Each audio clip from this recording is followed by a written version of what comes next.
mohon Waktunya izin 5 untuk menit ya.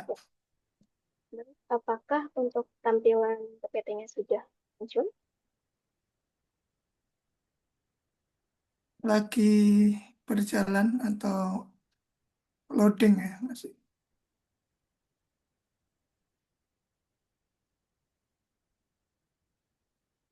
Bismillahirrahmanirrahim. Saya izin buka Bapak Ibu dan teman-teman sekalian.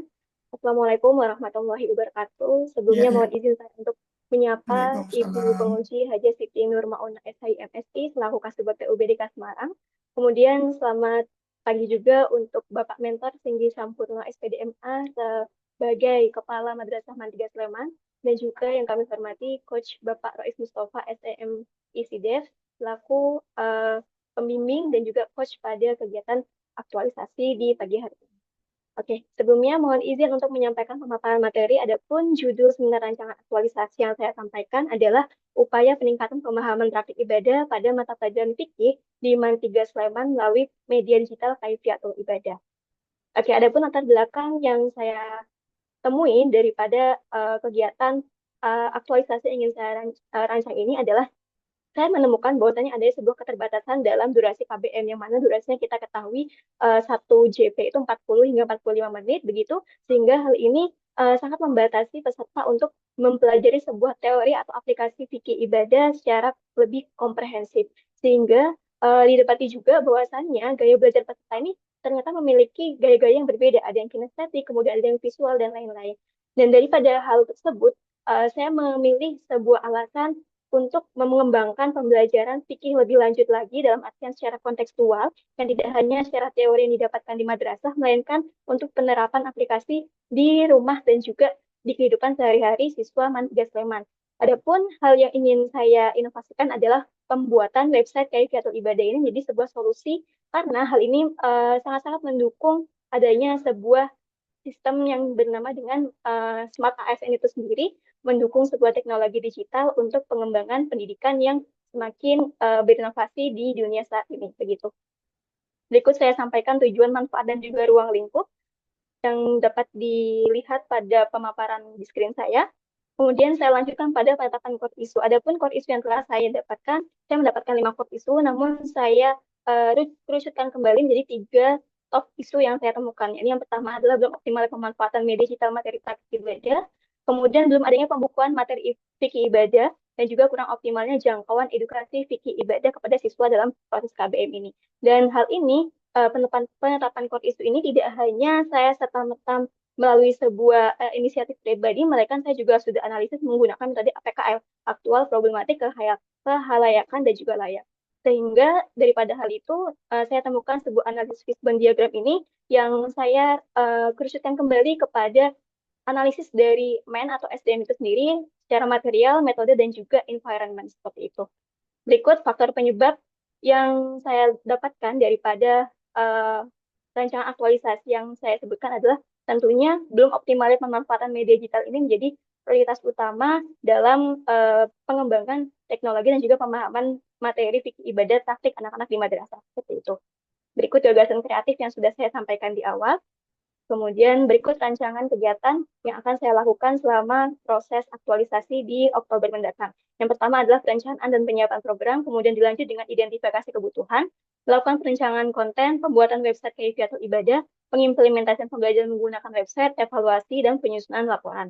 Seperti itu. Adapun gambaran lebih lanjut detail dari masing-masing kegiatannya dapat bisa saya sampaikan di screen tersebut. Yang pertama, perencanaan dan penyiapan program ini terdiri dari melakukan konsultasi dengan mentor, koordinasi dengan rekan senior, dan juga teman sejawat, serta menyusun jadwal pelaksanaan program. Kemudian yang kedua adalah identifikasi kebutuhan, yang ini saya prioritaskan untuk mengetahui lebih lanjut kebutuhan apa saja yang dibutuhkan oleh murid dan kira-kira kendala apa saja yang dihadapi oleh teman-teman di sekolah, seperti itu. Kemudian yang ketiga adalah melakukan perencanaan konten, yang mana hal ini saya prioritaskan untuk melakukan pendesainan dan juga pemetaan fitur yang dibutuhkan pada website Kaifiatul Ibadah itu sendiri. Kemudian yang keempat adalah pembuatan website Kaifiatul Ibadah, yang mana setelah pembuatan website ini, saya coba akan mengkonsultasikan lebih lanjut kira-kira kelebihan atau kekurangan apa yang bisa saya evaluasi untuk perbaikan mendatang. Kemudian baru saya aplikasikan menggunakan pilot project di uji coba kelas kecil seperti itu. Kemudian yang kelima adalah implementasi pembelajaran menggunakan website kayak Vietul Ibadah. Dan yang keenam adalah evaluasi serta penyusunan laporan itu sendiri. Begitu. Adapun jadwal kegiatan yang saya sampaikan, jadi untuk kegiatan yang pertama akan saya fokuskan di minggu pertama. Kemudian untuk kegiatan kedua dan ketiga juga saya akan fokuskan di minggu pertama. Kemudian di program keempat, kegiatan keempat akan saya lakukan di minggu kedua bulan Oktober dan juga minggu ketiga. Untuk implementasi pembelajaran akan saya fokuskan di minggu keempat dan evaluasi serta penyusunan laporan akan saya maksimalkan di Oktober akhir dan juga November awal seperti itu. Adapun berikut ada link barcode Kaifiatul Ibadah atau rancangan dari website Kaifiatul Ibadah itu sendiri. Mungkin saya izin sampaikan juga sedikit gambaran dari aplikasi ini. Ya, 1 menit lagi, Mbak.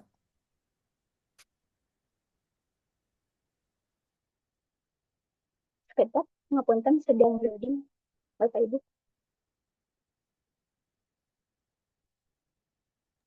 Ya, ditunggu. Baik. Berikut gambaran dari website Kaifiatul Ibadah sendiri. Apakah sudah terlihat di layar screen Bapak Ibu dan juga teman-teman? Masih loading, Mbak.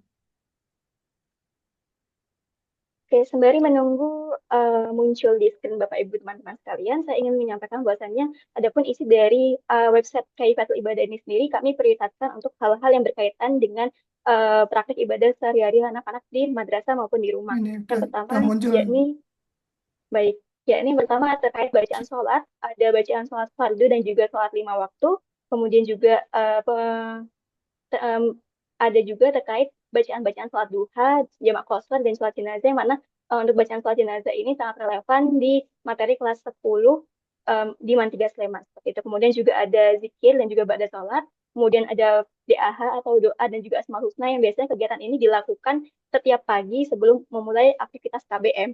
Kemudian juga ada jadwal sholat yang terintegrasi dengan live location dari masing-masing peserta yang mengakses website ini dan juga tasbih digital seperti itu. Mungkin sekian pemaparan yang dapat saya sampaikan. Kurang lebihnya mohon maaf. Wassalamualaikum warahmatullahi wabarakatuh. Waalaikumsalam warahmatullahi wabarakatuh. Terima kasih Mbak Mia sudah disampaikan rancangan aktualisasinya. Selanjutnya kami berikan kesempatan kepada Bapak Mentor, Bapak Nggih, Singgih untuk memberikan penguatannya. Silakan Bapak. nggih. Terima kasih Bapak Rais Mustafa, Ibu Siti Nurmaunah. Kedua kalinya kami memberikan tanggapan untuk Ibu Islamiatul Rohmah, calon pegawai negeri sipil, mata pelajaran fikih kalau ya.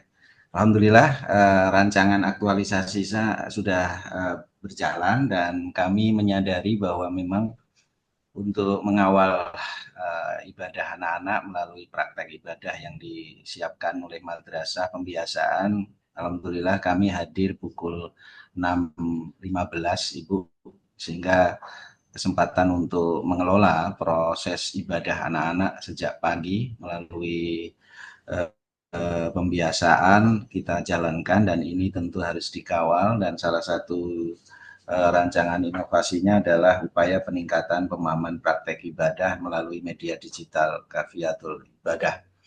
Yang perlu dicatat memang terkait dengan media teknologi ya. Ini kita sering kali berharap melalui digital dalam kegiatan ibadah dapat menjangkau akses dan sekaligus meluaskan program, tapi kita juga tidak ingin berkurangnya spiritualitas ya, karena kami berharap ini adalah media ya atau sarana saja, tapi kata kuncinya adalah kesadaran anak-anak untuk beribadah.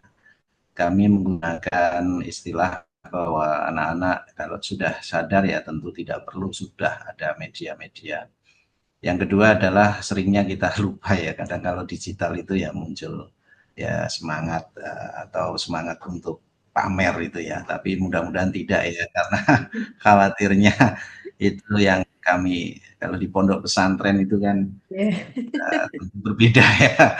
Kami sadari karena kami menyadari kalau di sekolah itu kan dengan berbagai latar belakang pendidikan baik SMP atau MTS, kami kelola, termasuk kemampuan anak di ibadah ya, karena nanti harapannya kami cek juga melalui kegiatan yang kami inovasikan. Jadi ada inovasi Gema ya, giat edukatif dan moral anak yang kami sandingkan melalui program-program yang ada di madrasah sehingga nyambung dengan keseharian anak-anak di keluarga dan di masyarakat. Karena ada 3 lingkungan yang tidak bisa kita pungkiri untuk anak-anak, yaitu madrasah, utamanya kami kawal sampai ya pukul 5 ya sore, sejak 6.15 sampai pukul 5 kami bertanggung jawab terhadap moral, ibadah, akhlak anak-anak. Tapi setelah itu kami berharap jamaah di rumah, di keluarga, dan di masyarakat aktif,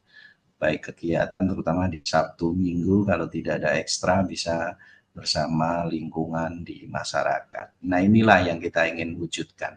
Mudah-mudahan inovasi ini atau rancangan aktualisasi ini nanti bisa terwujud.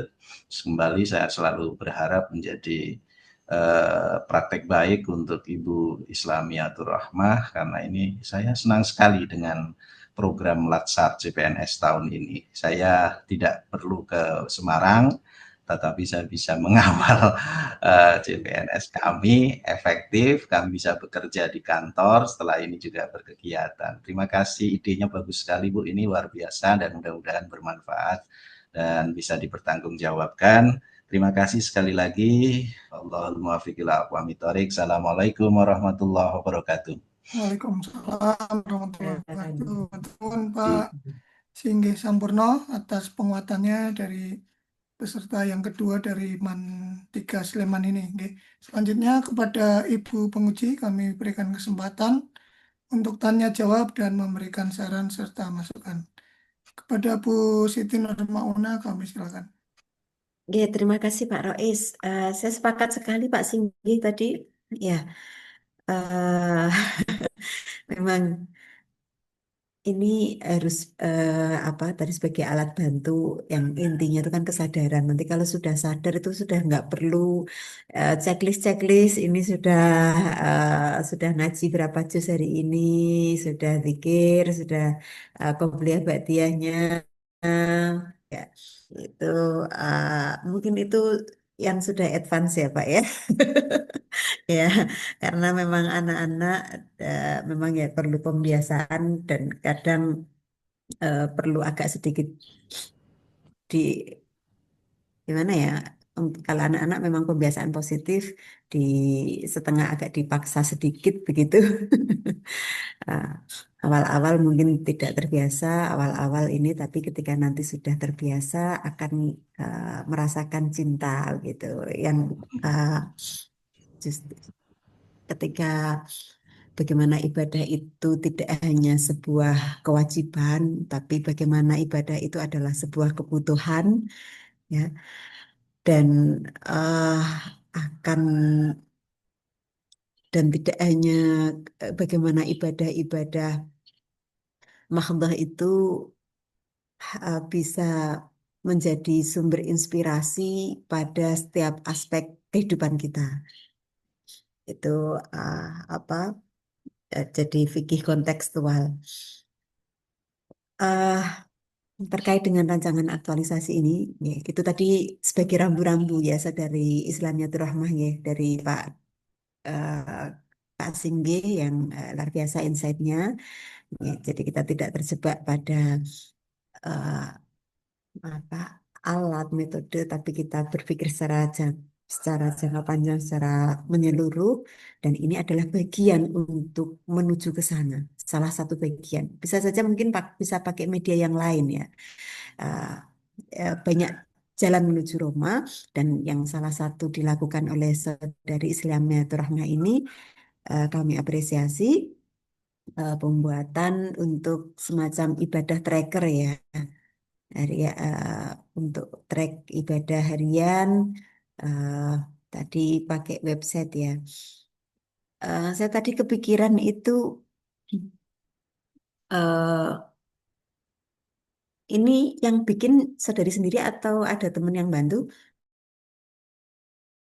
Misalnya Baik, izin ada menjawab bantu Ibu. ini kan Baik, mengingat Hmm. untuk Heeh, jadwal heeh. aktualisasi ini cukup singkat nih Ibu ya, jadi saya berkolaborasi dengan teman saya dan beliau mengupayakan untuk pembuatan portofolio begitu sehingga saya bisa mengoptimalkan untuk pengaplikasian website ini ketika di madrasah dan perancangan evaluasi begitu Ibu.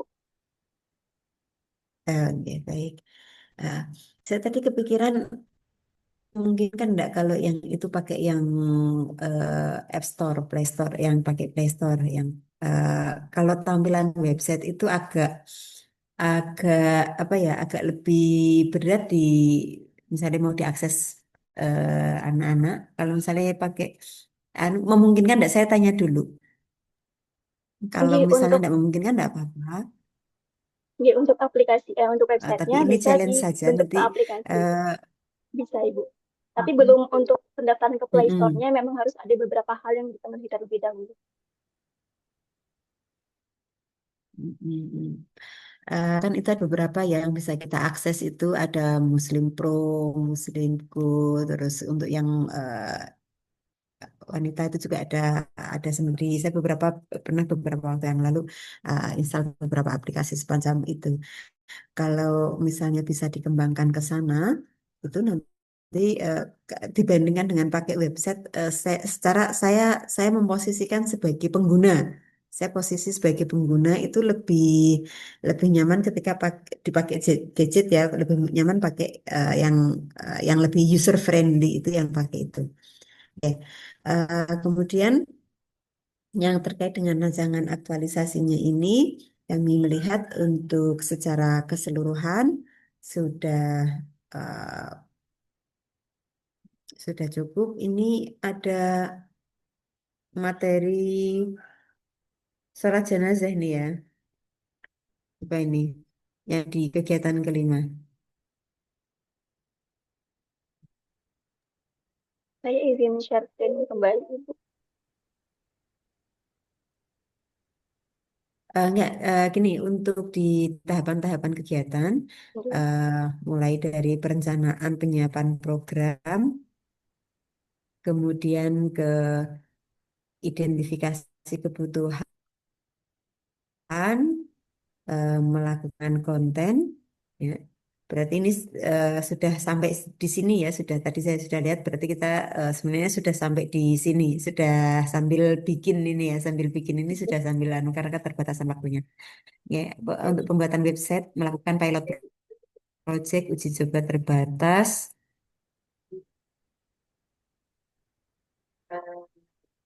eh Berarti sebentar untuk rancangan aktualisasi ini setelah kegiatan keempat dengan kelima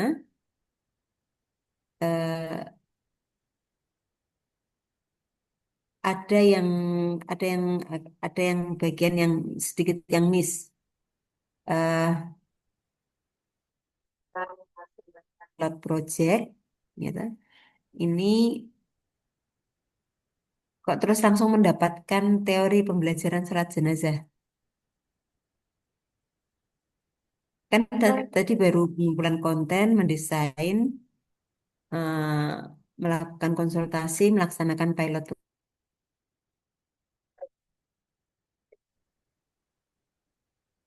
Ini ada ada tahapan ditambahkan dengan tahapan untuk eh, upload upload konten-konten yang mau ditampilkan, kemudian validasi konten. Nah, baru setelah itu eh, peserta didik untuk bisa mengakses ke website tersebut, gitu. Nah, terus kemudian kegiatan yang keenam, survei kepuasan dan masukan pengguna. Ini ada target nggak berapa nanti yang mengakses? Untuk targetnya, karena untuk materi fikih jenazah tentang sholat jenazah itu sendiri, saya mengajar 5 kelas, jadi minimal kurang lebih ada sekitar 150 peserta Ibu. Oke. Targetnya itu ya, target yang akses ini ya nanti nanti ketika ditampilkan di laporan aktualisasinya agar itu bisa ditampilkan dan eh, apa before afternya untuk bisa ditampilkan. Oke. Jadi ini baru satu materi ya, materi salat jenazah itu ya. Iya, betul Ibu. Oke, baik. Dan tentunya ini kalau nanti mau ini keberlanjutan ke depan, materinya tentu juga nanti akan ditambahkan di sana. Itu masukan kami terhadap rancangan aktualisasi ini. Monggo nanti bisa dilanjutkan dan intinya eh, spiritnya adalah bagaimana agar pelajaran fikih ini bisa menjadi kebutuhan sehari-hari dan ini sebagai media atau alat bantu untuk lebih memudahkan. Demikian kami kembalikan ke Pak Rois. Oke, terima kasih Ibu penguji. Tadi ada beberapa catatan dan saran Mbak Mia dapat segera diaplikasikan ke rancangannya dan juga nanti disesuaikan untuk di pelaksanaan aktualisasinya. Terima kasih Bapak Singgih Sampurno atas Ih, bimbingannya dan juga arahan selama ini terhadap peserta dan Inarak Semarang, Pak. kehadirannya di seminar pada pagi hari ini. Selamat melanjutkan aktivitas kembali. Oke, dapat meninggalkan ruang Zoom ini. Terima kasih. Matur nuwun. Assalamualaikum warahmatullahi wabarakatuh. Waalaikumsalam warahmatullahi wabarakatuh. Selanjutnya untuk urutan yang berikutnya adalah Mas Muhammad